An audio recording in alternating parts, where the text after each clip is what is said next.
પોતાના સ્વાર્થ માટે સમાજને ઊંધે રસ્તે ન લઈ જાય એ વક્તા,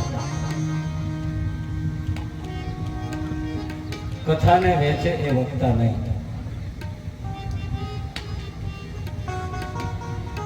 સવારમાં આપણે વાત કરીએ કે ભાગવત એટલે કૃષ્ણ પરમાત્મા છે, વાંગ્મય સ્વરૂપ છે. એને કોઈ વેચી ન શકે, એને કોઈ ખરીદી ન શકે.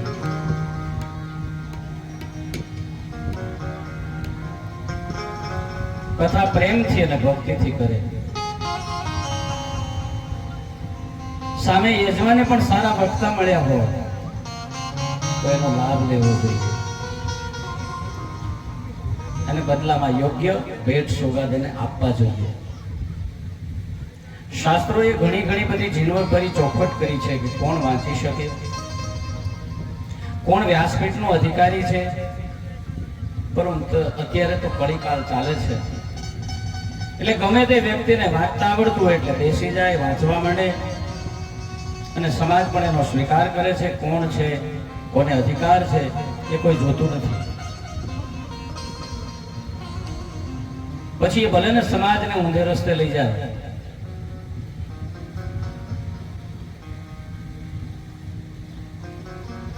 અને એટલા માટે આજે આ સમાજ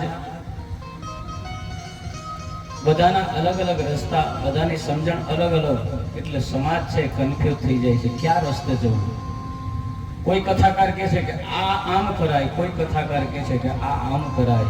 આમાં સાચી સમજણ શ્રોતાજનોને પડતી નથી. એટલે સમાજ આપણો ભટકી રહ્યો છે, ધર્મ આજ આપણો ભટકી રહ્યો છે.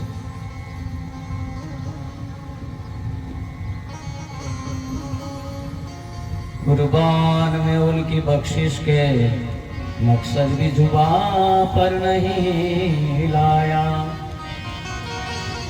बिन मांगे दिया और इतना दिया, दामन में हमारे समाया नहीं.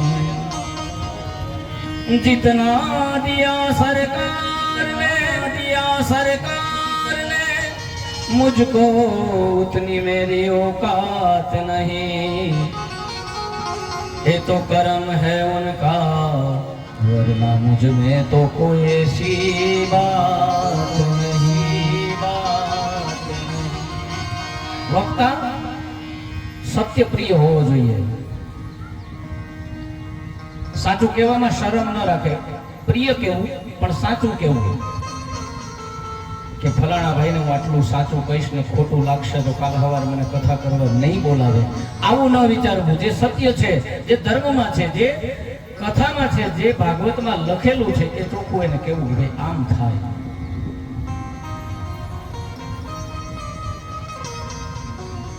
કારણ કે કથા વાંચનારને જો ભગવાનમાં ભરોસો ન હોય તો સાંભળનારને ક્યાંથી આવશે. કથા વાંચતા પેલા ભગવાનમાં એટલો ભરોસો હોવો જોઈએ. સત્ય કેવું હોય તો ભગવાન ઉપર શ્રદ્ધા હોવી જોઈએ કે મારે કેમ મારું ઘરનું કંઈ કેવું છે, મારે કેવું છે તો ભાગવતમાં લખેલું છે કેવું છે. અને એ કદાચ માણસને અસર ન કરે તો એના ભાગ્ય, અને મને ન બોલાવે તો પણ એના ભાગ્ય. પોતાના ભગવાન માથે શ્રદ્ધા હોય તો એ ભગવાન તમારી સાથે હશે તો દુનિયામાં તમને ક્યાંય કોઈ રોકી નહીં શકે.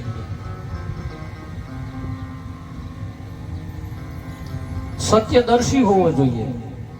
આ બધા વક્તાના ગુણ છે, પણ હવે પાળે કોણ? વધે જેવું વાણીમાં વર્તનમાં નહીં લેશ. આટલી બધી કથાઓ થાય છે, આટલું બધું કેટલું સોશિયલ મીડિયાના માધ્યમથી તો તમે જુઓ તો કેટલી બધી કથાઓ થાય છે. હું તમને માવો ખાવાની ના પાડું ને હું જ ખાતો હોય તો? વધે જેવું વાણીમાં વર્તનમાં નહીં લેશ. આ વર્તનમાં હોય છે તો મટી જાય બધો ક્લેશ. આપણા ક્લેશ ક્યારે મટે? કે આપણા વર્તનમાં આપણે બોલીએ છીએ ને એમાંથી 50% પણ આપણા વર્તનમાં હોવું જોઈએ. કોઈ એક નાનું બાળક હતું અને એને કૃમિ કહેતા પેટમાં જીવડા થયા હતા. એની માતાએ અનેક દવાખાનાઓ ફંફોડ્યા, છતાં પણ એને એ કૃમિમાંથી મુક્તિ નહોતી મળતી એટલે ડોક્ટરે કહ્યું કે આ ગોળ બહુ ખાય છે, અને ગોળ જો બંધ કરાવો ને તો એના કૃમિ મટી શકે. બાળકને એની માતા સમજાવે, એના પિતા સમજાવે, પણ છતાં બાળક સમજતું નથી. પછી એની માએ નક્કી કર્યું કે હા, આપણા ગામના પાદરમાં આવેલી જે મઢી છે અને એમાં જે સંત રહે છે ને, એ સંતનું કયું આ છોકરો બહુ કરે છે, તો આપણે સંતની આગળ લઈ જઈએ. એ સંતની પાસે બાળકને લાવે અને કહે છે કે બાપજી, અમારો દીકરો ગોળ બહુ ખાય છે, એના હિસાબે કૃમિ એના પેટમાં થયા છે, ડોક્ટરે ના પાડી છે ગોળ ખાવાની. આખું ઘર સમજાવે છે છતાં સમજતો નથી. હે બેટા, આ સાચું છે? તો કે હા. તો બેન એક કામ કરો, એક અઠવાડિયા પછી પાછો લઈને આવજો. બાળકને લઈને બેન અઠવાડિયા પછી પાછો આવે.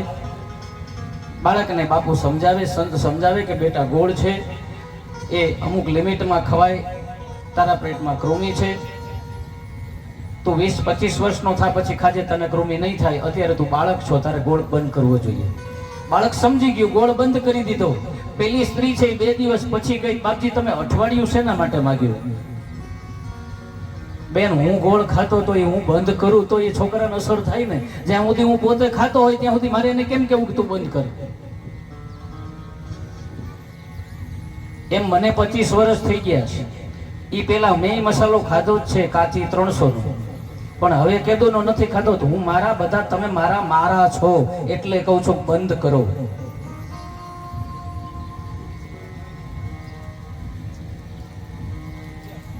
ખાવા જેવી કેટલી બધી વસ્તુ છે યાર. તમે રોજનો હિસાબ કરો, તમે જેટલા માવા ખાવ છો ને એટલા માવાનો હિસાબ કરીને દર મહિને ખાલી એટલો હિસાબ કરો, એટલાની બદામ, કાજુ ને પિસ્તા લઈ આવો ઘરમાં, ને રોજ અંજીર લઈ આવીને જ્યુસ બનાવીને પીવો ને. મા બાપે આમ જો ફોટો કાઢી જાય કે નાના છોકરા હાળા હવે સારું કંઈક કરે છે.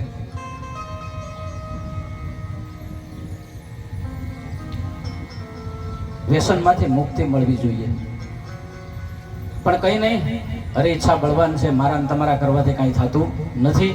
શ્રોતાના નિયમો બતાવ્યા છે કે કથા કેવી રીતે સાંભળવી.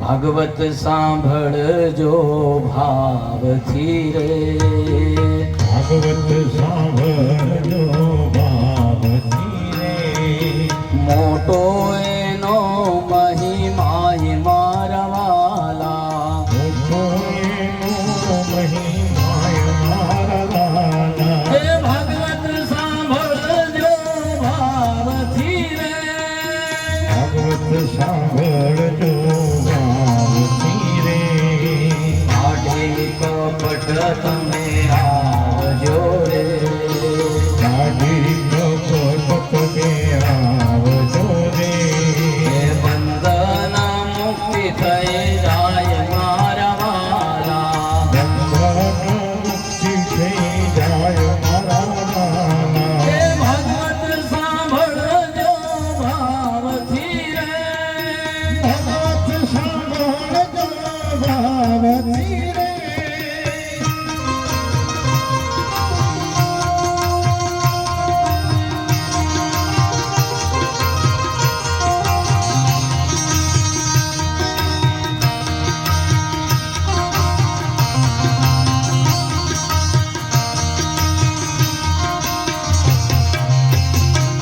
એ સર્વે શાસ્ત્રનો જેમાં સાર છે, સર્વે શાસ્ત્રોનો જેમાં સાર છે રે, એ સુખદેવ મુનિ એમાં ગાય મારા વાલા, સુખદેવ મુનિએ ગાયો મારા વાલા. હે ભગવત સાંભળજો ભાવથી રે, હે ભાગવત સાંભળજો ભાવથી રે, હે મના વચન અને કર્મથી રે, હે મન વચન અને કર્મથી રે, 7 દિવસ સંભળાય મારા વાલા, 7 દિવસ સંભળાય મારા વાલા. શ્રદ્ધા રાખીને સાંભળો રે, શ્રદ્ધા રાખીને સાંભળો રે,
મોહમ તથા દ્વેષમ દુર્પેચ કથાવ્રતિ.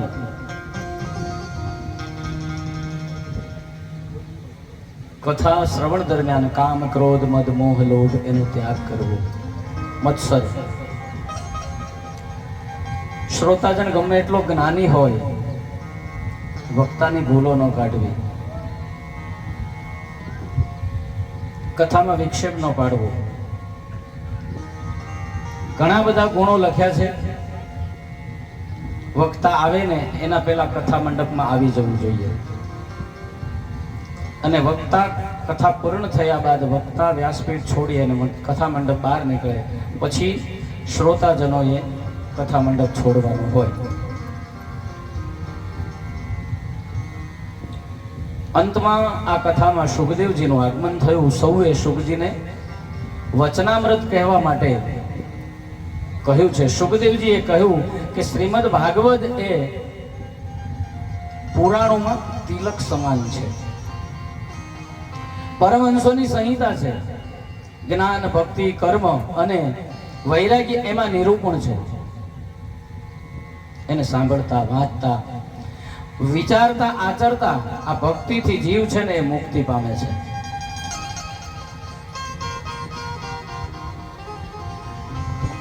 નિગમ કલ્પતરોર ગલિતમ ફલમ શુકમુખાદમૃત દ્રવ સંયુતમ પિબતમ ભાગવતમ રસમાલયમ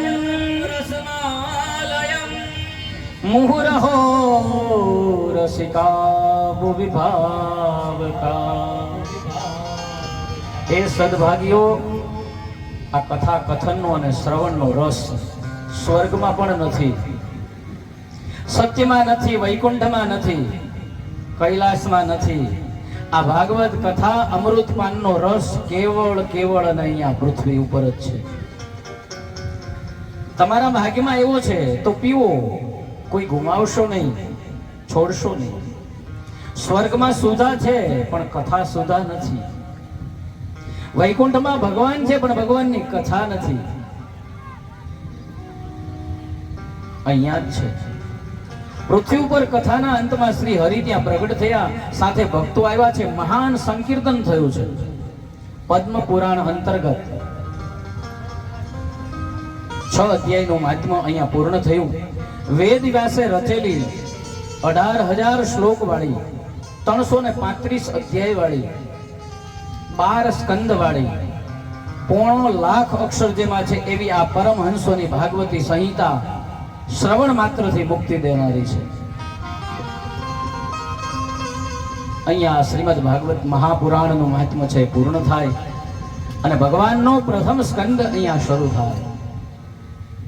શ્રી ગણેશાય નમઃ. જન્માન્યસ્ય યતોન્વદાતિરતવર્ધાર્ષિભિ યસ્વરાષ્ટે તેન બ્રહ્મહૃદાય આદિકવયે મુહન્તિ યત્સુરયતેજો વારિમૃદામ યથા વિરુનમયો. જે સ્વયં પ્રકાશ છે, જેને કોઈના પ્રકાશની જરૂર નથી, જે સર્વજ્ઞ છે, જેણે બ્રહ્માને વેદો આપ્યા છે, જેણે પ્રભુની માયારૂપી સત્તામાં મોટા મોટા વિદ્વાનો અને જ્ઞાનીઓ એ મોહિત થયા છે. જે પ્રભુની માયારૂપી સત્તાને કારણે ઉત્પત્તિ, સ્થિતિ અને લય, આ ત્રિસર્ગ મિથ્યા હોવા છતાં સત્ય પ્રતીત કરે છે. પોતાના તેજ દ્વારા માયાના કપટને, સાચાને ખોટું બતાવે ને ખોટાને સાચું બતાવે છે. એવા માયાના કપટને જે દૂર કરે છે એવા સ્વયં પ્રકાશ, સર્વજ્ઞ, સત્ય સ્વરૂપ પરમાત્માનું અમે ધ્યાન ધરીએ છીએ. આ સત્યની આરાધના, આ સત્યની ઉપાસના એ જ ધર્મ. આપણા જીવનમાં સત્ય નથી એટલે ઘણું બધું કરવા છતાં પણ આપણને કંઈ ફળ મળતું નથી. કારણ કે ક્ષણે ક્ષણે આપણે ખોટું જ વિચારીએ છીએ ને ખોટું જ બોલીએ છીએ. આપણા સ્વાર્થ માટે થઈ અને આપણે સત્ય છે કે બોલતા જ નથી. જ્યાં સત્ય છે ત્યાં ઈશ્વર છે. જે નિત્ય નથી છતાં મિથ્યા છે, અને એટલે જ કીધું છે ને કે બ્રહ્મ સત્ય જગત મિથ્યા. આ જગત છે એ મિથ્યા છે. ક્યારે ભગવાન એનો માયા હંકી લેવાનો વિચાર કરે એટલે એ પ્રલય થાય ને આ બધી માયા સંકેલાઈ જાય. પાછળ વધે કોણ? તો કે શિવ. શિવ છે, શિવ હતા અને શિવ જ રહેશે. શિવ માંથી જ બ્રહ્મા વિષ્ણુ મહેશ પ્રગટ થાય, મહાકાલી મહાલક્ષ્મી મા સરસ્વતી પ્રગટ થાય. શિવ છે એ આદિ છે, અનાદિ છે, નિરંજન છે, નિરાકાર છે, એ શૂન્ય છે ને સર્જન છે. એ જ્યારે ચાહે ત્યારે એ માયા સંકેલી લે, પ્રલય થાય, કઈ નથી. વળી પછી વિષ્ણુ પ્રગટ કરે, વિષ્ણુ પાછા સમુદ્રમાં શેષરિયામાં સૂતા હોય. શાંતાકારમ ભુજગશયનમ પદ્મનાભમ સુરેશમ વિશ્વાધારમ ગગન સદૃશમ મેઘવર્ણમ શુભંગમ લક્ષ્મીકાંતમ કમલનયનમ યોગભિર્જ્ઞાનગમ્યમ વંદે વિષ્ણુ ભવભયહરણમ સર્વલોકૈકનાથમ. વિષ્ણુને વળી ઈચ્છા થાય કે હું એકલો સૂતો છું, આમ ક્યાં સુધી રહીશ? ઈચ્છા માત્રથી નાભેમાંથી કમળ પ્રગટ થાય, બ્રહ્માજી થાય. આ કથા પણ આગળ આવશે.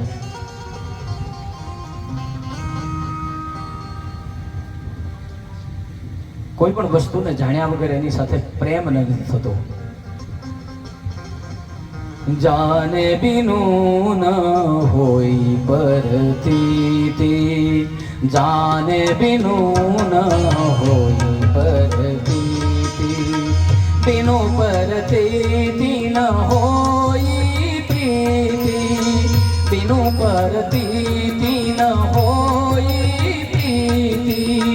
શ્રી રામ જય રામ જય જય રામ, શ્રી રામ જય રામ જય જય રામ, શ્રી રામ જય રામ જય જય રામ, શ્રી રામ જય રામ જય જય રામ, શ્રી રામ જય રામ જય જય રામ, શ્રી રામ જય રામ જય જય રામ. જાણ્યા વિના પ્રીત થતી નથી. આપણે કોઈને ઓળખતા ન હોય એની સાથે મેં સવારમાં કથામાં કીધું કે પ્રેમ ન થાય. કોઈ પણ વસ્તુને જાણવી પડે, જાણીએ તો થાય. ભાગવત શું છે એ જાણતા નથી ત્યાં સુધી આપણને એમ થાય કે એ તો બ્રાહ્મણો છે એ કથા કર્યા કરે, એ એનો ધંધો છે. આવું અમુક લોકો તો કે છે. ધંધો નથી મારા ભાઈ, આ તો આપણો સનાતન છે. અજાણી વ્યક્તિને આપણા ઘરમાં નથી ઘૂસવા દેતા. દરવાજે આવીને કોઈ ઊભું રહીને એમ કે હું તમને ઓળખું છું, તો આપણે અંદર ઘૂસવા દઈએ એમ નામ. છતાં આપણે ન ઓળખતા હોય તો પૂરેપૂરા ઓળખીએ ત્યાર પછી આપણે એને આપણા ઘરમાં ઘૂસવા દઈએ છીએ. આ તો કથા છે અને એને હૃદય સુધી પહોંચાડવાની છે. તો હૃદય સુધી ક્યારે પહોંચે? પૂરેપૂરી જાણતા હોઈએ તો. જગતમાં જ્ઞાન સિવાય અને જ્ઞાન સમાય કોઈ પણ વસ્તુ પવિત્ર નથી. જાતનું, જગતનું અને જગદીશનું જો ત્રણેયનું જ્ઞાન થાય ને, જાણશો એટલે વિશ્વાસ થશે. વિશ્વાસ એ પ્રેમનો પિતા છે. વિશ્વાસથી પ્રેમ જાગે અને પ્રેમ વિના પ્રભુની પ્રાપ્તિ થાય નહીં. નિગમગલ્પતરોર્ગલિતમ ફલમ શુકમુખાદમૃતદ્રવ સંયુતમ पिबतं भागवतं रसमालयं मुहुरहो रसिका भुवि भावुका. આ નિગમ એટલે વેદ, વેદ રૂપી કલ્પવૃક્ષ. આ ભાગવત શાસ્ત્ર પરિપક્વ ફળ છે. કલ્પવૃક્ષનો અર્થ, કલ્પવૃક્ષ એટલે જે વૃક્ષની નીચે તમે બેસો અને ઈચ્છા કરો ને પૂરી થાય એને કલ્પવૃક્ષ કહેવાય.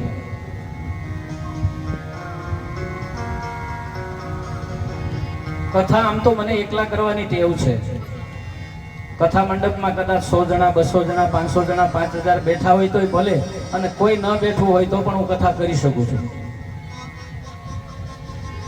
એનું કારણ કે હમણાં જ લંડનના યજમાન હતા અને હરિદ્વારે કથા કરી ત્યારે મારો સાળો, મારા સાસુ ને મારા ધર્મપત્ની 3 જણા કથા સાંભળવા બેઠા હતા. બાકીના મારા 4 સંગીતવાળા હતા. છતાં પણ કથા એ આબેહૂબ થઈ અને ઓનલાઈન બધાય જોઈ શકો છો. એ શું કામ કરી શકું છું? ઘણા ભક્તોને પૂછજો કે સામે મેદની ન હોય, સામે સાંભળવા વાળા ન હોય તો એ કથા ન કરી શકે, પણ મને આ કથા સાથે એટલી પ્રીતિ છે એટલે મને એમ જ થાય કે હું કથા કરું છું એમ હું મારા ભગવાનને મળું છું અને એ મને અંદરથી તાકાત આપે છે એટલે કથા થઈ શકે છે. એટલે ચા પીવો, મસાલો ખાવ વાંધો નથી, પણ વાતો ન કરો, થોડુંક સાંભળો તો મને એમ થાય કે મેં કંઈક અહીંયા પીરસ્યું છે અને કંઈક બરાબર લેખે જાય છે. કલ્પવૃક્ષ એટલે જે ઈચ્છા કરીએ, મારી નજરમાં વાતો કરતા મને દેખાય લોકો તો મને થોડુંક દુઃખ તો થાય ને. કલ્પવૃક્ષ એટલે ઈચ્છા કરો અને તમને જે મળે, જે ઝાડ નીચે બેઠા હોય તમે અને ત્યાં ઈચ્છા કરો અને તમને મળે એને કલ્પવૃક્ષ કહેવાય.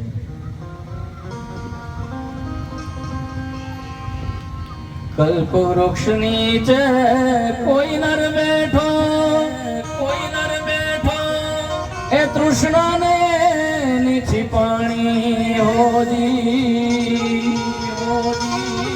નહીં કલ્પયે નકી બાવળિયો, કા ભાગ રેખા ભળાણી,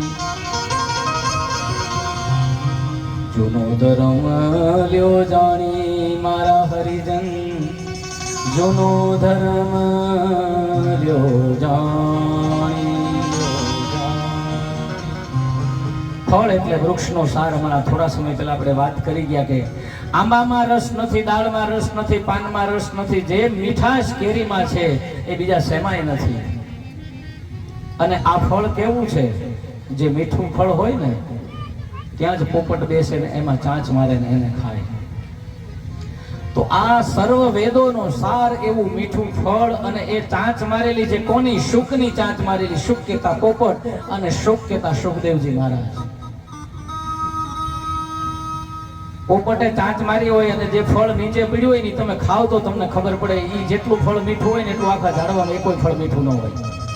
તો એમ આ આજે સુખદેવજી મહારાજે જે ચાંચ મારેલું ફળ છે એ શ્રીમદ ભાગવત છે. એને પીતા જ રહ્યો, પીતા જ રહ્યો, પીતા જ રહ્યો. ક્યાં સુધી? તો કે મોક્ષ પર્યંત. જ્યાં સુધી મોક્ષ ન મળે ને ત્યાં સુધી આ કથાનું રસપાન કરતા રહો. પછી કથામાં આગળ જતા ઋષિઓએ પ્રશ્ન પૂછ્યા છે. આ નૈમિષારણ્યની અંદર જે સત્ર ચાલે છે, 88,000 ઋષિઓ બેઠા છે, પોતાના પ્રાતકર્મથી પરવારી સભામાં બેસી વ્યાસપીઠ ઉપર સુતપુરાણી બેઠા છે, સત્સંગ ચાલે છે. એમાં ઋષિઓએ પ્રશ્ન કર્યા, શાસ્ત્રનો સાર શું, શ્રેય શું, શ્રેયની પ્રાપ્તિ કેવી રીતે થાય, અને ભગવાનના રાજ્યનું પ્રયોજન શું, કયા કયા અવતાર લઈ પ્રભુએ કઈ કઈ લીલાઓ કરી, અન અવતાર દશામાં ધર્મ કોના આશ્રય ગયો, ભગવાન શ્રી કૃષ્ણ સ્વધામ ગયા પછી ધર્મ કોના શરણે ગયા. આમ એક સાથે 6 પ્રશ્ન પૂછ્યા.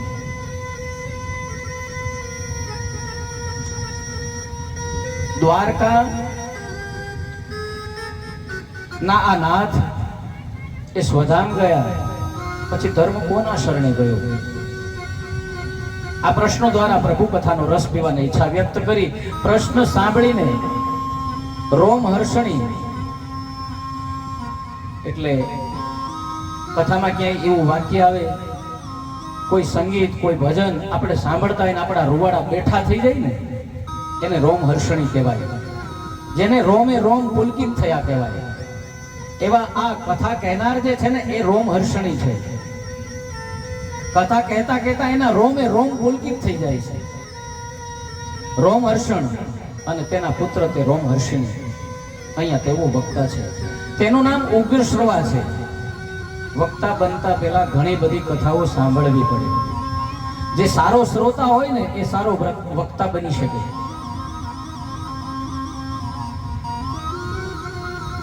પોતે પિતા પાસેથી ઘણું બધું સાંભળ્યું છે માટે ઉગ્ર શ્રવા છે. હવે કથાનો આરંભ થાય છે. નારાયણં નમસ્કૃત્યં નરં ચૈવ નરોત્તમં દેવીં સરસ્વતીમ વ્યાસમ તતતો જયમુદીરયે. નારાયણ ભગવાનને વંદન કરી, દેવી સરસ્વતીને વંદન કરી, વ્યાસ ભગવાનને વંદન કરી, જય શબ્દની સાથે ભાગવત સપ્તાહનો પ્રારંભ કર્યો.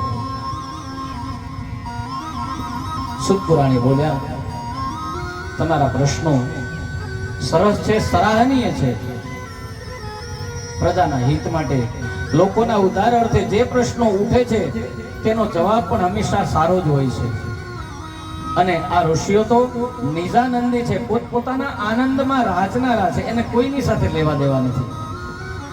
સવે પૂષાંબરો ધર્મો યતો ભક્તિ રથોક્ષજે અહૈતુક્ય પ્રતિહતા યતાત્મામ સંપ્રસિદ્ધતિ.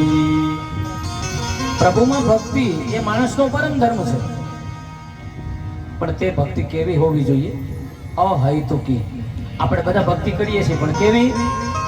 હેતુવાળી ભક્તિ કરીએ છીએ કે ભગવાનની ભક્તિ કરીએ તો આપણને ધન દોલત માલ ખજાનો ભૌતિક સુખો આ બધું મળે, આપણે એટલા માટે ભક્તિ કરીએ છીએ. આપણે ભગવાનને મેળવવા માટે ભક્તિ કરતા નથી. પણ કોઈ કવિએ લખ્યું છે કે ભગવાન પણ હેતુ વગરનો નથી.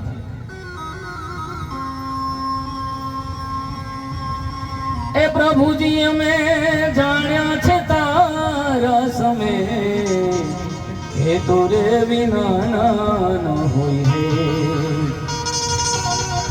એ પ્રભુજી અમે જાણ્યા છે તારા સમે, હેતુ રે વિના ન હોય. પ્રભુજી તોરા હેતુ વિના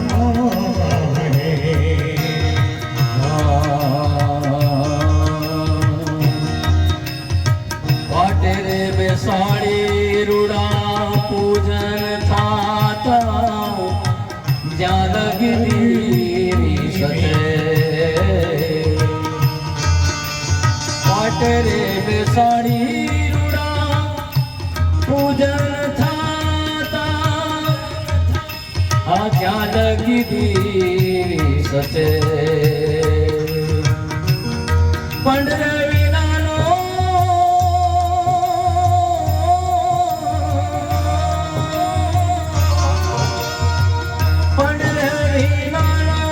એનો આત્મા આવે તો તગડી મૂકે કરી પ્રે. એ તુરે વિના ના હોય.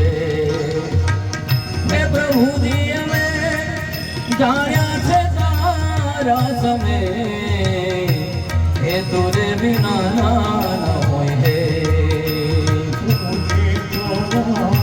હેતુ રે વિના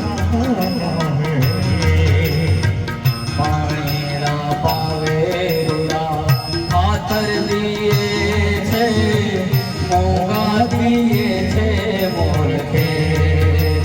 ઓ મોંઘા દિએ છે મોરખે. પાટે બેસાડીને પૂજન થતા હોય ને એનો ઈ દીકરો છે, સ્વર્ગવાસ થઈ ગયો, એને અડવાથી આભળ જેટ લાગે. ભાઈ એને પહેરેલા ઘરેણા ઉતારી લ્યો, એના વસ્ત્રો ઉતારી લ્યો ને કાપડો ઓઢાડો. એમાં જીવ હતો ત્યાં સુધી એના પૂજન થતા હતા. આ બધા હેતુના પ્રેત છે.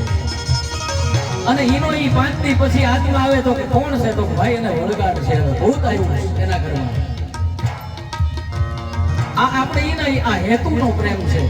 પાણી ના પાવે રૂડા ખાતર દિએ છે, મોંઘા દિએ છે મોરખે. મોંઘા દિયે છે મોરખે. એક પણ તાસી, એક પણ તાસી પાડે નહીં ભોમમાં જ્યાં ઉડે ચરણ કેરી રે. એ તુરે વિના ના હોય. હેતુ રે વિના પ્રભુજી બોલે.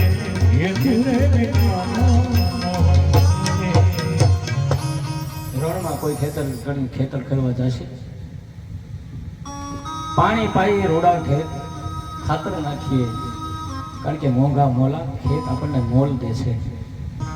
પણ જ્યાં ચાસ નથી પાડતા રેતીમાં, કારણ કે ત્યાં કઈ થવાનું નથી.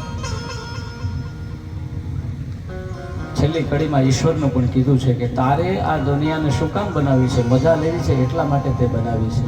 હેતુ વગર તે આ દુનિયાને બનાવી નથી, એટલે તે કીધું સુતા સુતા એકો અહમ ભવિષ્યામી, એકમાંથી તને પણ અનેક થવાની ઈચ્છા થઈ. હેતુ વગરની નિષ્કારણ કુદરતી સ્વાભાવિક રીતે ભક્તિ થવી જોઈએ. વળી અપ્રતિહિતા, ક્યાંય ક્યારેય રોકાય નહીં, ગંગાના પ્રવાહની જેમ વહેતી રહે, સતત વહેતી રહે. ત્યાર પછી પ્રભુના 24 અવતાર. શ્રીમદ ભાગવત સનાતન ધર્મનું મોટામાં મોટું કોઈ પુસ્તક હોય તો શ્રીમદ ભાગવત. એમાં ભગવાને ક્યારે કેવી રીતે અવતાર લીધા એ બતાવવામાં આવ્યું. અને બાકીના આજકાલના નવા જે ફૂટેલા ફણગાઓ છે એ આપણા ભગવાનને પાછા પાડે છે અને આપણા ભગવાનને એમ કહે છે કે ઈ એની સેવામાં હતા, ને એની આમાં હતા, ને એની તેમાં હતા. ભગવાનમાં અહીંયા 24 અવતાર બતાવ્યામાં ક્યાંય એના અવતારનું નામ શેષ પણ ક્યાંય ચિહ્ન નથી. જો આમાં થવાનો હોત તો એ લખેલું હોત કે આ દિવસે આ તારીખે આ જગ્યાએ એનો જન્મ થયો. અને જન્મ થાય એ ભગવાન નથી, ભગવાન અવતરે છે. આમાં જ્યાં જ્યાં પણ ભગવાને લીધો તો શું કીધું? અવતાર થયો છે. ભગવાન કૌશલ્યાને ત્યાં એના ઉદરમાં નથી આવ્યા, ભગવાન પ્રગટ થયા. ભગવાન દેવકીની કુખમાં ઉદરમાં નથી આવ્યા, ભગવાન પ્રગટ થયા. ભગવાન અવતાર લે છે, ભગવાન જન્મે નહીં, જન્મે ભગવાન ના હોય. ભાગવતમાં ચોખ્ખું બતાવ્યું કે ભગવાને અવતાર લીધા, એટલા માટે કીધું કે ભગવાનના 24 અવતાર. નકર એમ ન થાય ભગવાન 24 વખત જન્મ્યા. આ 24 બતાવ્યું. પહેલો અવતાર ક્યાં થયો તો કે સનત કુમાર થયા, તપ કર્યું, બ્રહ્મચર્યનું પાલન કર્યું. બીજો અવતાર બતાવ્યો કોણ તો કે વરાહ બનીને પૃથ્વીને બહાર કાઢી. ત્રીજો અવતારમાં દેવર્ષિ નારદ બની તંત્રનો ઉપદેશ કર્યો. ચોથો અવતાર બતાવ્યો કે નર નારાયણ બનીને તપ કર્યું. પાંચમા અવતારે કપિલ બન્યા, સાંખ્ય શાસ્ત્રનો ઉપદેશ કર્યો. છઠ્ઠા અવતારે અત્રિ અને અનસૂયાને ત્યાં દત્ત રૂપે અવતર્યા. સાતમા અવતારે રુચિ અને આકૃતિથી યજ્ઞ નારાયણના રૂપે પ્રગટ થયા. આઠમા અવતારે નાભી રાજાને ત્યાં મરુદેવીથી ઋષભદેવ પ્રગટ થયા. નવમા અવતારે પૃથ્વી બની રાજાનો ધર્મ શું એ સંસારને સમજાવ્યું. પૃથુ બની ગાય રૂપી પૃથ્વીનું દોહન કર્યું. દસમા અવતારે મત્સ્ય બની સત્યવ્રતની ઔષધિઓ અને સપ્તર્ષિઓની રક્ષા કરી. 11મા અવતારે મંદર પર્વત પોતાની પીઠ ઉપર ધારણ કરી. કુર્મ અવતારે સમુદ્રનું મંથન કર્યું. 12મા અવતારે ધન્વંતરી બની અમૃત લઈ આવ્યા. 13મા અવતારે મોહિની બની દૈત્યોને છેતર્યા અને દેવોને અમૃત પાયું. 14મા અવતારે નરસિંહ બની અને પ્રહલાદની રક્ષા કરી. 15મા અવતારે વામન બની બલીને છેતર્યો. 3 ડગલામાં બધું લઈ લીધું ને ઇન્દ્રને આપ્યું અને બલીને પોતાનો કર્યો. 16મા અવતારે પરશુરામ બની 21 વખત નક્ષત્રી કરી આ પૃથ્વીને. 17મા અવતારે ભગવાન વ્યાસ થયા, પરાશર અને સત્યવતીથી પ્રગટ થઈ વેદનો વિસ્તાર કરીને 4 વેદ બનાવ્યા. 18મા અવતારે રામ થઈને સેતુ બાંધ્યો, રાવણનો સંહાર કર્યો. 19મા અને 20મા અવતારે દ્વાપરમાં કૃષ્ણ બલરામ બનીને આવ્યા. 21મો અવતાર બુદ્ધનો છે અને 22મો કલ્કીનો થશે. આ 22માં બીજા 2 ભેળવા પરમાત્માનું સ્થૂળ સ્વરૂપ, સૂક્ષ્મ સ્વરૂપ જે નરી આંખે દેખાય, આંખે દેખાય નહીં પણ એને અનુભવી શકાય. પવન મને તમને દેખાતો નથી, અનુભવી શકીએ, એને સૂક્ષ્મ રૂપ કહેવાય. આમ હરિ અને હરિગ્રીવ આ 2 બાકી છે. આમ 24 અવતાર છે. હું હટે તો હરિ પ્રગટે. હવે આમાં આ બીજા બધા કે છે એ ક્યાં છે? આમાં ક્યાં એવું તો નહીં. તો આ ખોટું માનવું ને? આપણે કોઈનો વિરોધ નથી કરતા, પણ જે સત્ય છે એ જ સત્ય છે. ઇદમ ભાગવતમ નામ પુરાણ બ્રહ્મ સંહિતમ ઉત્તમ શ્લોક ચરિતમ ચકાર ભગવાન મને. આ ભાગવતની રચના વેદવ્યાસે કરી પોતાના પુત્ર શુકદેવને ભણાવી. શુકદેવ ગંગાના કિનારે અનશન વ્રત લઈ અને બેઠેલા પરીક્ષિતને સંભળાવી. ઓલું વગાડો એના કરતા ઈ રેવા. શુકદેવ અને પરીક્ષિતનો સંવાદ નારદજી કહે છે મેં પણ ત્યાં રહીને સાંભળ્યો. એમ માધ્યમ બની હું તમને સંભળાવું છું. પોતે માધ્યમ બની ગયા છે. વક્તા છે માર્ગમાંથી હટી જાય. આ કથા હું નથી કહેતો, કોઈ કે કહી છે એની કહાયેલી કથા મેં સાંભળી છે ને એ હું તમને કહું છું. વક્તા નો કોઈ દાવો નથી. અને હું હટે ને ત્યારે જ હરિ પ્રગટે છે. મારા ને તમારા દયમાં જ્યાં સુધી હું છે ત્યાં સુધી હરિ પ્રગટવાનું નથી. કારણ કે આપણે નાનું એવું કામ કર્યું હોય તો પણ આપણને હું કર્યું, મેં કર્યું આવી અંદરથી ઈચ્છાઓ હોય અને સન્માન મેળવવાની પણ લાલસા હોય કે આ મેં કર્યું છે તો મારું સન્માન થવું જોઈએ. દરેક મૂર્તિમાં, દરેક પથ્થરમાં મૂર્તિ હોય, પણ એમાં જેવો શિલ્પકાર હોય અને શિલ્પકારના હૃદયમાં, મનમાં જે મૂર્તિ હોય ને એ મૂર્તિ કંડારી શકે. બાકી પથ્થર તો બધા છે, દરેક પથ્થરમાં, પણ એની સામે એવો શિલ્પકાર આવે તો એ એવી મૂર્તિ બનાવી શકે. એના મનમાં લાલાની મૂર્તિ જો છપાયેલી હોય તો એ લાલાની ફર્સ્ટ ક્લાસ મૂર્તિ બનાવશે. કોઈ રાક્ષસની જો મૂર્તિ એના મનમાં છપાયેલી હશે તો એ રાક્ષસની બનાવી શકશે. પ્રભુ સૌમાં બિરાજમાન છે. પણ આપણે જ્ઞાન અને વૈરાગ્યનું ટાંકણું લઈ ભક્તિની કુશળતા વડે હુંનો, કામ, ક્રોધ, લોભનો, મોહનો, મદનો, અહંકારનો જે વધારાનો કચરો છે ને જો એને કાઢી નાખીએ તો અંદરથી હરિ છે આપોઆપ પ્રગટે. હું હટાવો ને ઇંગ્લિશમાં આય આવે. આય એને પેલે રાખો તોય ભલે ને છેલ્લે રાખો તોય ભલે. આઈ ઇઝ ઓલવેઝ કેપિટલ. એટલે એનો કહેવાનો મતલબ કે તમે સંસારમાં છો તોય હું કરો છો અને સંન્યાસી થયા પછી જો હું કરતા હોય તો તમારા ને અમારામાં કઈ ફેરફાર નથી. સંસારમાં રહીને મા બાપ છે, પતિ પત્ની છે, બાળકો છે, આપણો સંસાર છે. સંસાર છોડી દઈને સાધુ બન્યા પછી જો તમારે ચેલા મંડવા પડતા હોય અને આ સંસારની જરૂર પડતી હોય તો તમારે સંસાર છોડવો શા માટે જોઈએ? હુંને તમે જે ગતિવિધિથી જીવન જીવી રહ્યા છે એવું જ જીવન જો એને જીવવું હોય તો એને સાધુ બનવાની જરૂર શું છે? હવે તો આળસુ માણસ હોય એવું લાગે આપણને કે કામ ધંધો કરવો નથી, લોકો પગે લાગી જાય ને ધરી જાય. સાધુ બન્યા પછી એનામાં તમારામાં, મારામાં, તમારામાં ફેર કંઈક આવવો જોઈએ તો એ સાધુ બન્યા કહેવાય. અહીંયા મા બાપ છોડ્યા તો ત્યાંય ગુરુ છે એને મા બાપ માનવા પડે છે. ભાઈ છોડ્યા તો ત્યાંય એના ગુરુ ભાઈ છે ભાઈઓ તરીકે માનવા પડે છે. અને બાકી જતા પોતે ગુરુ થઈને બેહે તો પાછા પોતે શિષ્યો કરે છે સંતાનના રૂપમાં. આ સરવાળે તો બધું એનું જ છે. એટલે આઈ ઇઝ ઓલવેઝ કેપિટલ. એનામાં પણ હું છે. આ હું જો હટે તો હરિ પ્રગટે. એટલે પેલી કવિતા છે ને, ચકલા ઉંદર ચૂ ચૂ ચૂ, કબૂતરોનું ઘુ ઘુ ઘુ, માનવ કરતો હું હું હું. આ 84 લાખ યોનીમાંથી માણસ જ એક હું કરે છે, બાકીના કોઈ દી કોઈએ હું કર્યું નથી. મયે વેતે નિહતા પૂર્વમેવ નિમિત્ત માત્ર ભવ સૌમ્ય સાચી. ગીતામાં પ્રભુજીએ શું કીધું કે તારે નિમિત્ત માત્ર બનવાનું છે. વિચાર તો કરો, પોતે હાજર હોય, ખુદ ભગવાન હાજર હોય, અને જે માણસે હથિયાર છોડી દીધા ને કીધા કે આ મારો પરિવાર છે, મારે આમાંથી આ બધાને મારવાના છે, અને જે હાથમાં હથિયાર લેવડાવે,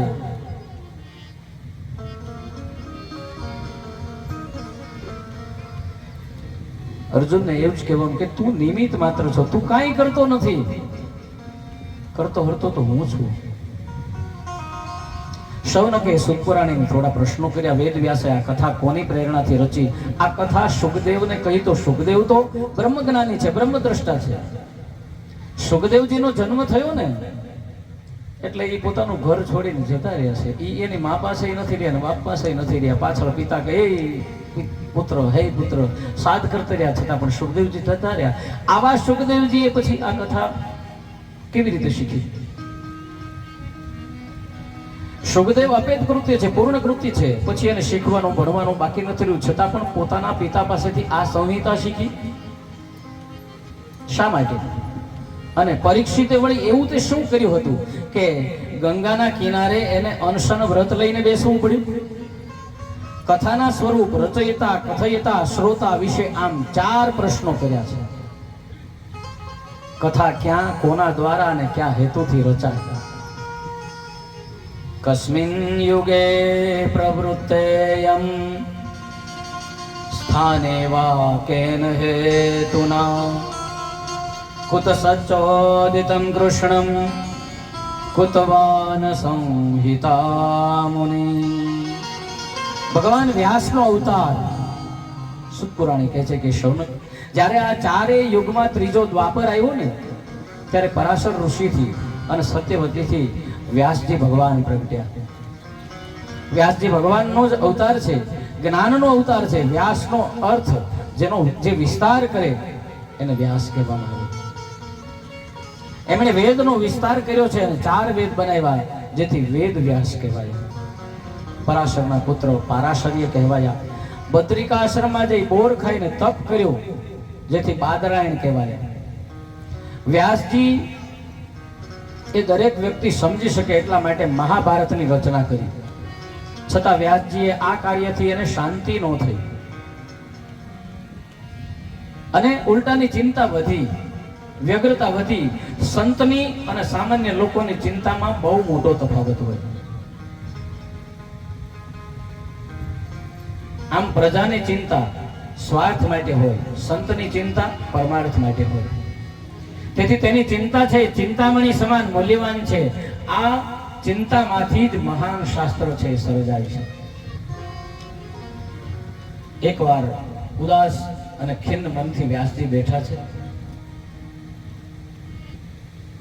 એમાં નારદજી પધારે. નારદજીને જોઈ વ્યાસજી ઊભા થયા, આસન આપ્યું, વિધિપૂર્વક પૂજન કર્યું અને પછી નારદજી પૂછે છે, પરાશર પુત્ર, વ્યાસ શરીરથી, આત્માથી અને મનથી પ્રસન્ન તો છો ને? મને તો તમે ઉદાસ લાગો છો. આ અશાંતિનું કારણ શું? કર્મયોગથી તો તમે ઘણું બધું કર્યું, સાહિત્યની તમે ખૂબ સેવા કરી, છતાં પણ હજી કંઈક થોડુંક બાકી રહી જતું એવું લાગે છે. એમ માનીને શોક કરો છો?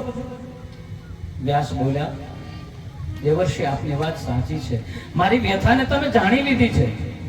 આપે કહ્યું તે પ્રમાણે વેદનો વિસ્તાર કર્યો અને તેને વ્યવસ્થિત કર્યા.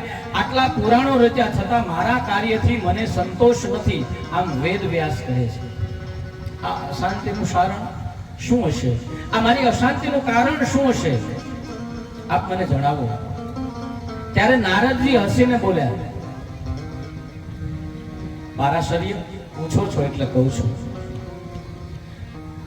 ભગવાનના નિર્મળ યશને વર્ણવા સિવાય જેટલું કઈ તમે બધું વર્ણવ્યું છે ને, એ બધું વૃથા છે, મિથ્યા છે, ખોટું છે.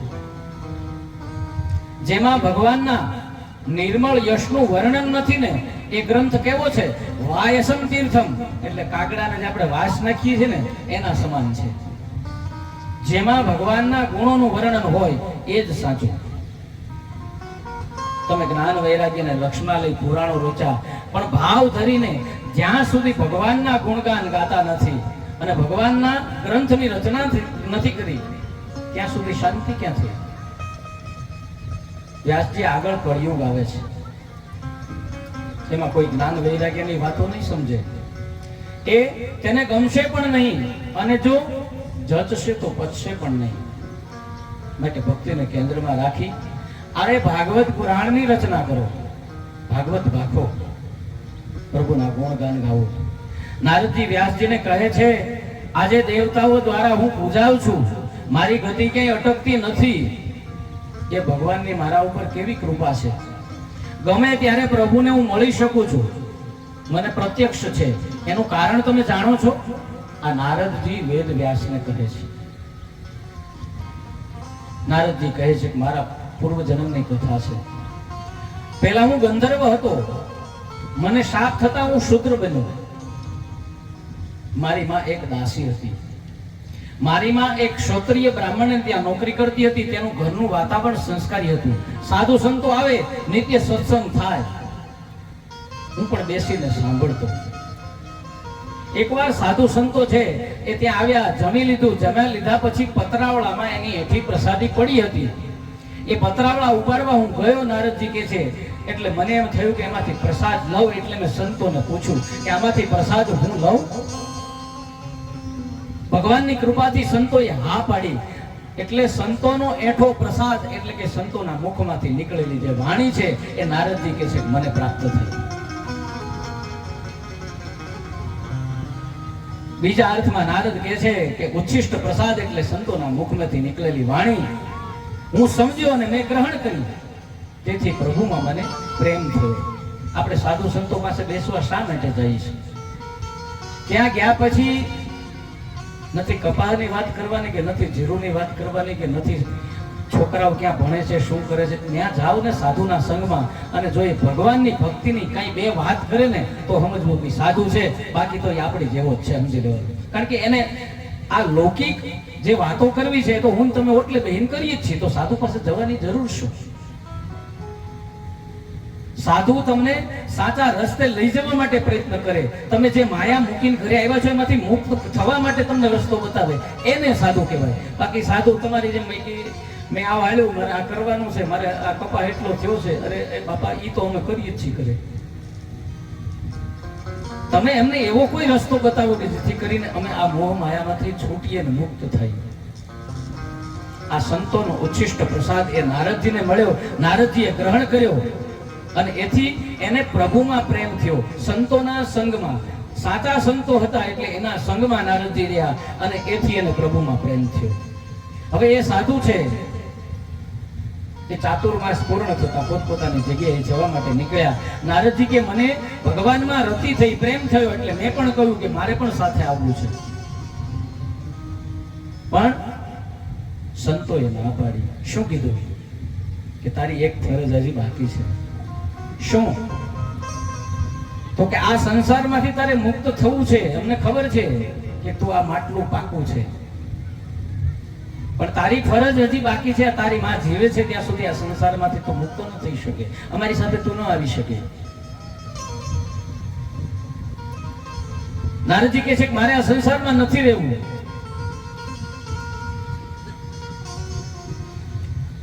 સંતો કહે છે કે થોડી ધીરજ ધરો.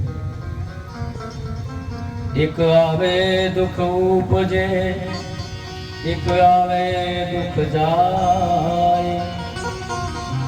એક પરદેશ ગયો ન વિસરાય, અને એક પાહે બેઠો નો પોહાય.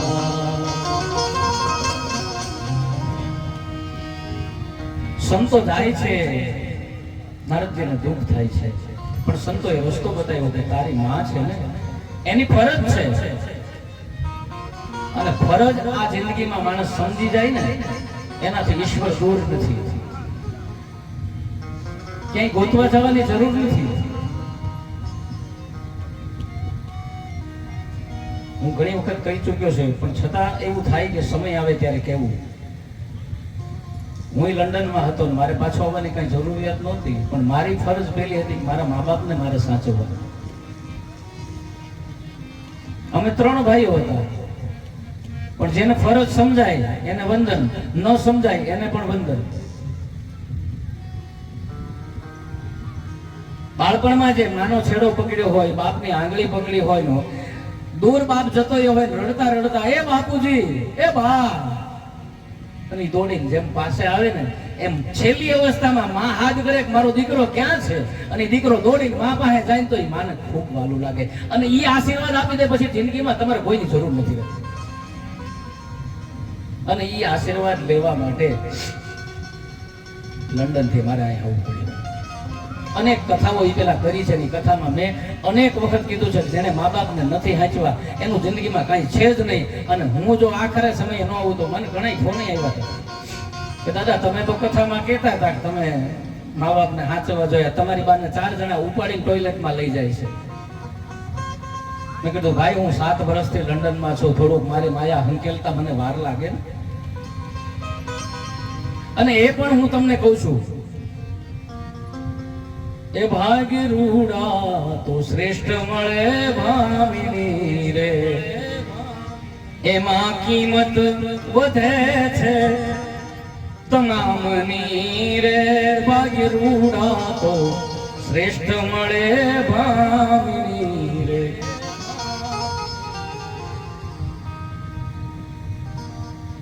હું તો હઈશ જ, મારા મા બાપ છે એટલે ચાલો મને એક હાથ કર્યો, હું આવી જાઉં બધી જ વસ્તુ સાચી. પણ મારી પત્નીએ જો મને સાથ ના આપ્યો હોત તો આજે જે કંઈ કરવાનું છે એ મારી ધર્મપત્ની કરે છે. હું તો શું કરીશ, બજારમાંથી કોઈ વસ્તુ લાવી દઈશ અથવા તો બે હાથે ટેકો આપીશ કે ચાલો હું આ કરી શકું. પણ બાકીની તમામ જે સાચવવા માટેની જે આખી ગતિવિધિ છે એ સ્ત્રી કરે છે, ને જેની સ્ત્રી મજબૂત છે આ સંસારમાં એને દુનિયામાં કોઈ નથી હરાવી શકતું. મને કરવું છે, હું ભાગશાળી છું કે મને આવી પત્ની મળી છે.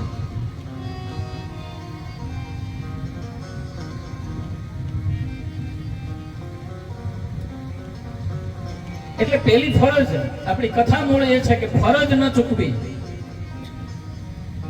વૃદ્ધ માણસ છે, બાળપણમાં જે બાળક કાલું ઘેલું બોલતા ઘણી વખત માતા પિતાને ગાળો પણ આપી દેતું હોય તો પણ આપણે એને પ્યાર કરીએ છીએ. એમ ગઢપણમાં મા બાપ છે એ ગાળો કદાચ આપી દે પણ તોય એને પ્યાર કરો ને તો એ તમારે ઘીની નાળ્યું, આપણે નથી કહેતા મા બાપની ગાયો ને ઘીની નાળ્યું. એ મા બાપ આપણા માટે શું શું નથી કરતા વિચાર તો કરો. અને એનો આખરી સમય આવે ને એક દવા લેવા જવાની હોય ને તોય આપણે એક મેણા ટોણા મારીએ છીએ. અમારે ધંધે જવું હોય તો તમારી દવા સાંભળે એટલે ભાઈ આ ગૌઢા થયા હવે એને નો યાદ રે.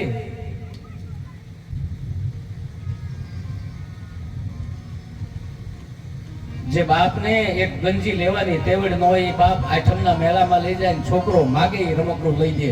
પોતે પગમાં ચંપલ નો પહેર્યા હોય બાપે, છતાં છોકરાને રમકડું લઈ દે. અને ઈ છોકરો મોટો થાય ને બાપને ખાલી એક બીપીની દવા લેવા જવાનું હોય તો છોકરો એમ કે અટાણે મારી પાસે ટાઈમ નથી. ત્યારે બાપને તકલીફ થાય કે આના માટે તેને મોટો કર્યો છું. અને આ બધું છે ને ભાઈ, બહુ પૈસા ભેગા થાય ને એને ન્યા જ મા બાપ નથી હચવાતા. બાકી જેને ત્યાં પૈસા નથી ને એના મા બાપ તો હચવાય જ છે. 2 જણા નોકરી કરવા જાય એના જ મા બાપ નથી હચવાતા. બહુ પૈસા થાય અને વિદેશમાં વહી જાય એટલે મા બાપ નથી હચવાતા. બાકી બધું હંચવાય છે, બધું થાય છે. અને ગામડામાં હજી આ પરંપરા ચાલુ છે. મને કમને પણ હજી ગામડામાં મા બાપ હચવાય છે એટલે બીજે ક્યાંય હચવાતા નથી. જેટલા પૈસા વાળા છે, જેટલા મોટા મહેલ બનાવ્યા ને એટલા મા બાપના માટે એ મહેલ નથી, એ જેલ છે. અહીંયા મૂળ કથામાં આવી, હજી ઘણું બાકી છે, પછી ક્યારેક પાછું લઈશું. નારદજીને સૂચના આપી સંતોએ કે તારી ફરજમાં આવે છે, તારી માં હજી બાકી છે ને એ જ્યાં સુધી એનો મોક્ષ ન થાય ત્યાં સુધી તું આ રસ્તે ન આવી શકે. આને સાચો સંત કહેવાય. અને અત્યારના સંતો મા બાપ ભલે માથા પછાડી રોતા તોય મુંડા કરીને પહેરાવી દીધા પગમાં. મા બાપને ખબર ન હોય કે એનો છોકરો સાધુ થઈ ગયો, ત્યાં સુધી વિચાર તો કરો આને સાધુ કહેવાય? સાચો સાધુ એને કહેવાય એનું આખું કુટુંબ પરિવાર જ્યારે રાજી હોય ને રાજી ખુશીથી એમ કે લઈ જાઓ મારા દીકરાને સાધુ બનાવો. આ તો એકાંતમાં ક્યાંક ખૂણે ખાતરે લઈ જાય, ભણતો હોય એની શાખાઓમાં ન્યા એને મૂંડો કરી નાખે અને સીધો એને રવાડે ચડાવી દે. આ પાપ છે, કળિયુગ છે એટલે બધું ચાલશે ને. પાખંડ વાળા જ પૂજાવાના છે, સાચો છે એ માણસ નહીં પૂજાય. અને સાચાને પૂજાવાની પ્રતિષ્ઠાની કોઈ જરૂર પણ નથી. કારણ કે જેને હરિની સાથે લેર લાગી ગઈ હોય એને સમાજ સાથે શું મતલબ હોય? સમાજ સાથે તો એને મતલબ છે કે જેને પૈસો બનાવવો છે, જેને પૂજાવવું છે, જેને પાર્ટી લેવું છે. આજે નારદ છે એ સાથે નથી ગયા, રડવા લાગ્યા. એટલે સાધુ સંતોએ કહ્યું કે તારી માનો મોક્ષ થશે પછી તને આપમેળે રસ્તો મળશે. પણ સાથે સાથે ગુરુ મંત્ર આપતા ગયા. બેટા એક કામ કરજે, તું આ મંત્ર આપું છું ને એનું રટણ કરજે. ઓમ નમો ભગવતે તુભ્યં વાસુદેવાય ધીમહિ પ્રદ્યુમ્નાય અનિરુદ્ધાય નમઃ સંકર્ષણાય ચ. આ વાસુદેવ ગાયત્રી છે. આ જેમ નારદને ભગવાન મળી શકે આ મંત્રથી, એમ મને તમને મળી શકે, પણ સાચા હૃદયથી જો આ મંત્રનો જાપ કરીએ તો. પોતાના ઘરમાં કોઈ રોગથી પીડાતું હોય અને એનો છુટકારો ન થતો હોય તો આ વાસુદેવ ગાયત્રી મંત્રનો ઘરમાં જો દરરોજ જાપ કરવામાં આવે, ખાટલામાં પડ્યા હોય ને આપણને એમ થાય કે હવે આ મુક્તિ લે તો સારું. એ દુઃખી થતા હોય, આપણે દુઃખી થતા હોય, તો આ વાસુદેવ ગાયત્રી નામનો જે મંત્ર છે એનો એના ઘરમાં સતત જપ કરવામાં આવે તો એ વ્યક્તિ છે એને મોક્ષ મળે છે. સંતો આશીર્વાદ આપીને ગયા છે. વ્યાસજી પૂછે છે કે પછી શું થયું? નારદ કહે છે કે પછી તો માની સેવા કરવામાં અને પેલો મંત્ર છે ને એને જપવામાં એમનામ સતત અને સતત હું વ્યસ્ત રહેતો હતો. એવામાં એકવાર મારી માતા છે ગૌશાળામાં ગાયોને નિરણ નાખવા માટે ગઈ અને સર્પે દંશ માર્યો. મારી માતા છે એનું મૃત્યુ થયું.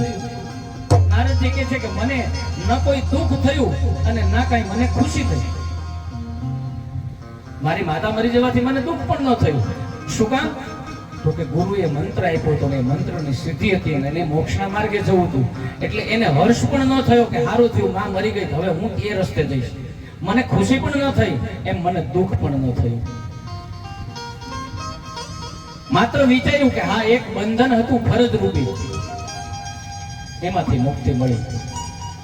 જે હરિ કરશે તે મમ હિતનું, એ નિશ્ચય બદલાય નહીં. હું હરિનો હરિ છે મમ રક્ષક, એ ભરોસો જાય નહીં. નરસિંહ મહેતાએ પણ ગાયું છે.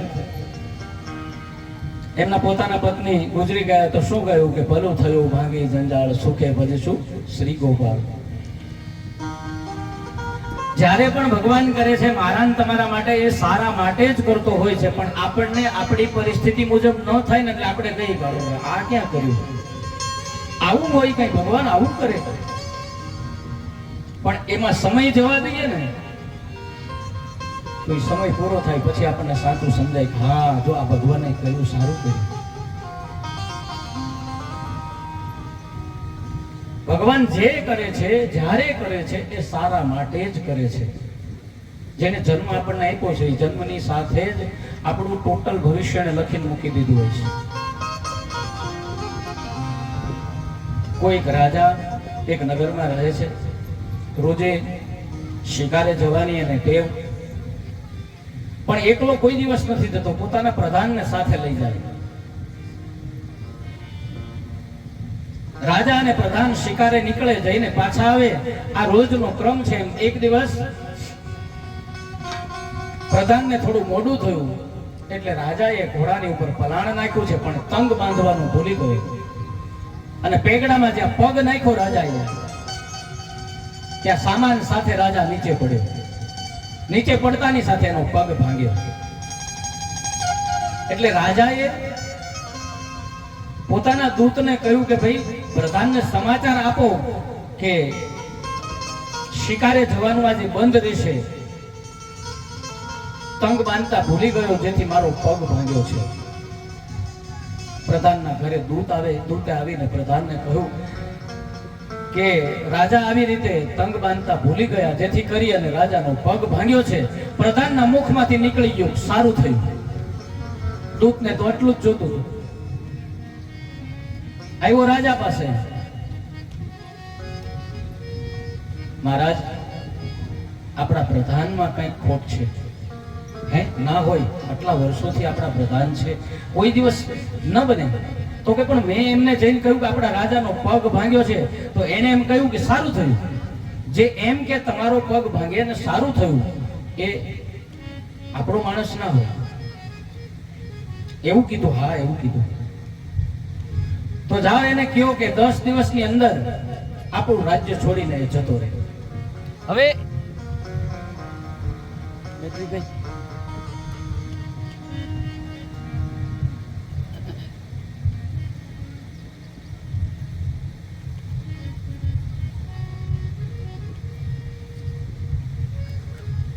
આપણા રાજ્યમાં રહેવાનો એને અધિકાર નથી.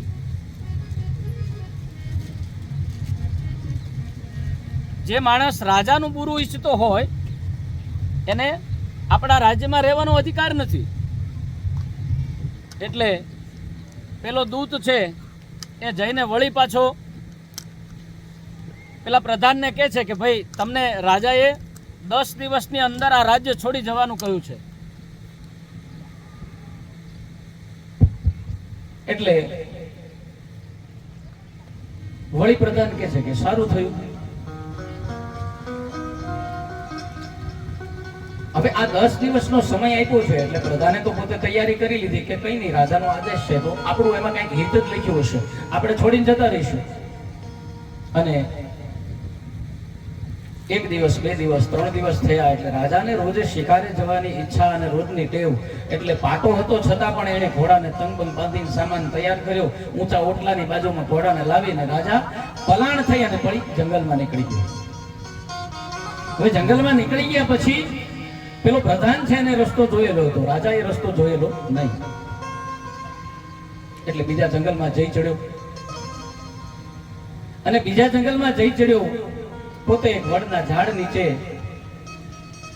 આરામ કરવા માટે બેઠો છે. એમાં ત્યાંની આદિવાસી જે પ્રજા જંગલમાં રહેનારી એને આ રાજાને જોયો કે આ તો 32 લક્ષણો છે અને આપણી દેવીને આપણે કેદુના ભોગ લગાવવા માટે 32 લક્ષણોને શોધતા હતા. એટલે બધા આદિવાસીઓએ ભેગા મળી રાજાને પકડી લીધો. પકડીને લઈ ગયા એમના સરદાર આગળ અને કહ્યું કે આ 32 લક્ષણો કોઈ રાજા આપણને મળ્યો છે ને આપણી દેવીને આપણે ચડાવવાનો છે, જે બલી આપણને આજ મળ્યો છે. એટલે રાજાએ કહ્યું કે 32 લક્ષણો છે, વાત સાચી, પણ એના શરીરમાં અંગમાં ક્યાંય ખોડખાપણ નથી, મેં જોઈ લ્યો. આદિવાસીઓએ જે જોવાની શરૂઆત કરી ત્યાં પગ ભાંગેલો છે. મહારાજ આનો તો પગ નહીં ચાલે, પગ ભાંગેલો છે, જાવ છોડી મૂકો. રાજાને વળી ઘોડા માથે બેહાડ્યો છે. રાજા આમ તેમ કરતો જ્યાં પોતાના જંગલ તરફ જવાની કોશિશ કરે છે એ જ સમયે પોતાનું સૈન્ય રાજાને શોધતું ત્યાં આવ્યું અને કહ્યું કે રાજાજી ચલો. રાજા રાજમાં આવ્યો પછી એને સમજાણું કે પ્રધાન છે એ હોશિયાર છે, મૂર્ખ નથી. આપણો પ્રધાન ક્યાં છે, બોલાવો જલ્દી એને. તો કે શું કામ? તો કે આજે એને કીધું સારું થયું પગ ભાંગ્યો. એ આજે જો આ પગ ભાંગેલો કે ન હોત અને હું એકલો ગયો હોત તો આજે મારું તો બલી ચડી જાત. પ્રધાનને બોલાવવામાં આવ્યો અને પ્રધાનને પૂછ્યું કે તમે પહેલા કીધું કે સારું થયું, બીજી વખત તમને કહેવામાં આવ્યું તોય તમે સારું થયું કીધું. તો કે હું ત્યારે જો સારું થયું એમ ન કહું બીજી વખત અને હું તમારી સાથે માથાકોટ કરું તો મારે એના એ સમયે આ રાજ્ય છોડી દેવું પડે. પણ જે કરે છે ઈશ્વર એ મારા ને તમારા માટે સારું જ કરે છે. ખરાબ કોઈ દિવસ કોઈના માટે નથી કરતો, પણ આપણને ગમતી વસ્તુ નથી થતી એટલા માટે આપણે કહીએ છીએ કે આ સારું ન થયું. 6 વાગવામાં 10 મિનિટની વાર છે તો ભગવાનનું સંકીર્તન 2 મિનિટ કરીએ અને ત્યારબાદ જેમને આરતીમાં આવવાનું છે એ અહીંયા આરતી માટે આવી જજો. મોંઘો માનવ દેહ મળ્યો છે, પ્રીત પ્રભુની કરતો જા. મોંઘો માનવ દેહ મળ્યો છે, પ્રીત પ્રભુની કરતો જા. 24 નંબર.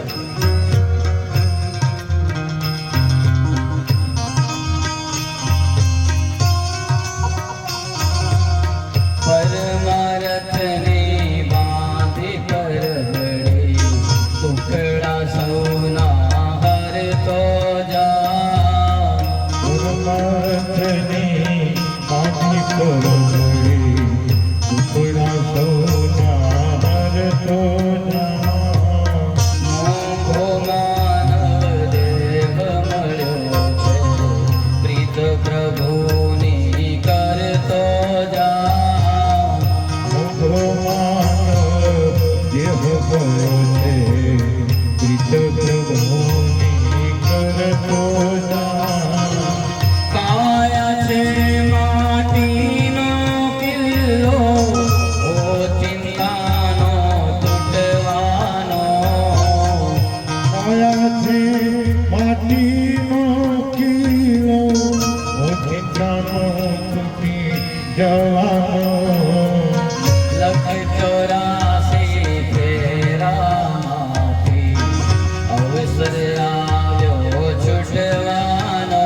છૂટવાનો મોંઘો માનવ દેહ મળ્યો છે પ્રીત પ્રભુની કરતો જા ભગવાન દેહ ભરો છે ગીત પ્રભુની કરતો ના.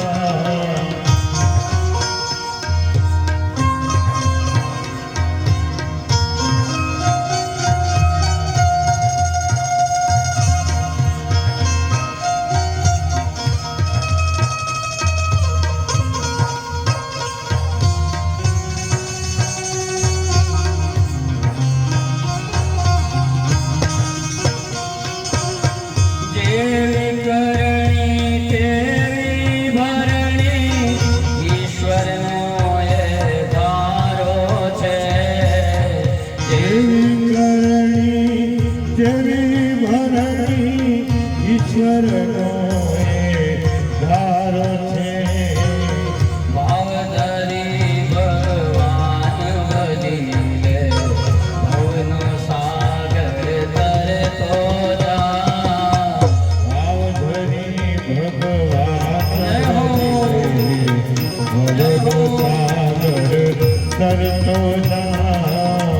ઘડી ભર